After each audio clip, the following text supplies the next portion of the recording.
Hello, bunny fans. Welcome to another episode of the Bunny Coach podcast. I had a question in today from Monica inside Fiona's Happy Bunny Club, and I thought it was a really great question, so I thought I would share the answer with you guys as well. So Monica said, our friend sadly lost one of the bunnies, and ever since I'm wondering, do rabbits grieve when they lose their bonded partner? Okay, well, first of all, I'm sorry that your friends lost their bunny. It's really heartbreaking for the owners and also for the bunnies as well. We do think that bunnies grieve, and we do think that they grieve between 1 and 4 weeks. It is really, really very important to keep a really close eye on them. They can die of gut stasis because if they go off their food, obviously their gut stops moving. So one of the most important things to do for your bunny when they lose their friend is to make sure that they're eating properly all the time. So if that means tempting them with something they don't normally eat, giving them a little bit more treats than usual, that's okay. Just keep a little eye on their poops as well and their general energy levels. But that's okay if it's only temporary, so don't feel too bad about upping the treats a little bit or offering them nice things they don't always get to eat.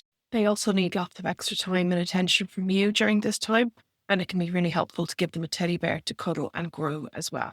If you're going to get them a teddy bear, get one of the ones that are suitable for newborn plus that don't have eyes that they can pull out and chew. So the best thing to do usually is to give them that little bit of time to grieve and give yourself a little bit of time to grieve. Give it a couple of weeks and see how everybody feels after it before you kind of rush into going off and getting another bunny. Because obviously you want to carefully consider the kind of bunny that you're going to get rather than just jumping into getting one and giving yourself heartache with, very difficult bonding, for example. If they've lost a bonded partner, the best thing for them is to get another rabbit. You can, of course, go down the route of getting a baby rabbit, but do bear in mind that there's probably going to be about 6 months where you have to keep them completely separate because you have to wait for the baby rabbit to be old enough to be neutered and then wait another 8 weeks for the hormones to die down before you can start bonding. So in total, it's usually about 6 months if you get a baby rabbit at, say, 8 weeks. So you absolutely can do that, but do bear in mind that both rabbits will be on their own for 6 months. So I normally wouldn't advise that if you have a bereaved rabbit. So if you want to go down the route of getting another rabbit, the quickest way to do that is to adopt a rabbit that's already neutered. So from your local shelter or your rescue centre, that can be a really good place to find a new friend for your bunny. Some of them offer speed dates. I don't know if you've listened to my podcast about speed dates. I think they're not always reflective of how bunnies will get on. I've had a lot of people coming to me for bonding help where the rabbit has been fine on the speed date with the other rabbit and then they've brought them home and all hell has broken loose. So it doesn't always necessarily tell you a whole lot, and a lot depends on how the speed date is handled.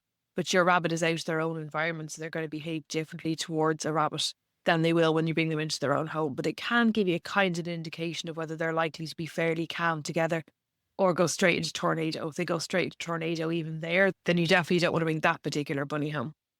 So when you get a new bunny home, it is best if you can quarantine them for 1 or 2 weeks.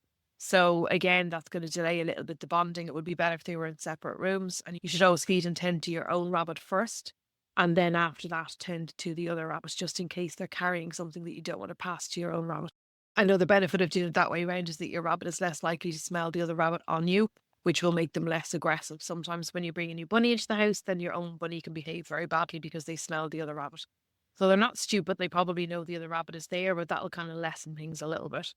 And then what you can do is you can have them living side by side for a couple of weeks before you start the bonding process. And if they're neutered, then you could start switching the pens over every day as well. I always recommend that pre-bonding because it helps immerse them in each other's smell. And it can make a really big difference to the bonding because they kind of get to know each other a little bit. So that can be a really helpful thing to do. And then wait until both rabbits are at least 8 weeks post-neuter before you start bonding so that the hormones don't get in the way. After they've been neutered, the hormones surge quite a lot. So you may think it's okay to start bonding a rabbit that is already neutered, but if they're not 8 weeks post-neuter, then it's very risky and it's less likely to work, more stressful for everybody, and might make an unstable bond later on. So you're better off hanging on until at least 8 weeks until the hormones have died down. But still having the other rabbit living right beside them can really make a difference and perk up your bunny, even if they're not actually bonded yet. So that can be a really good thing to do, even if you can't start bonding immediately, still to have them beside each other for company can be really, really helpful.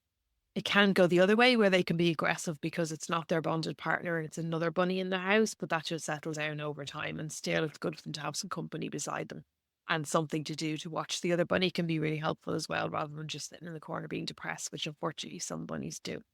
So I hope that really helps. I hope that your friend's bunny's okay, Monica. And if they need any help with selecting a friend for their rabbit or some advice on bonding, just tell them to let me know. If you would like a tailor-made plan for your bunnies, or you are struggling with bonding, or you're planning to bond and you just want to get it right from the beginning, start by telling me what's happening with your rabbits. So I have two free options. One is you can answer some questions online for me and I'll get back to you in an email, or we can talk face to face. I do a free 15-minute call. So check the show notes underneath for the links. And once I've reviewed your situation, then I can recommend the most suitable support pathway for you. I have lots of different levels of support depending on your situation and your budget, and you can decide what feels right for you and your bunnies. But don't be struggling alone. Tailor-made plan is the best way to get you from A to B as quickly as possible and with less stress as possible, and have your bunnies enjoying their lives together quicker and have peace in your home as well. I hope you found that helpful. Thanks for listening to the Bunny Coach podcast. I look forward to chatting to you next time.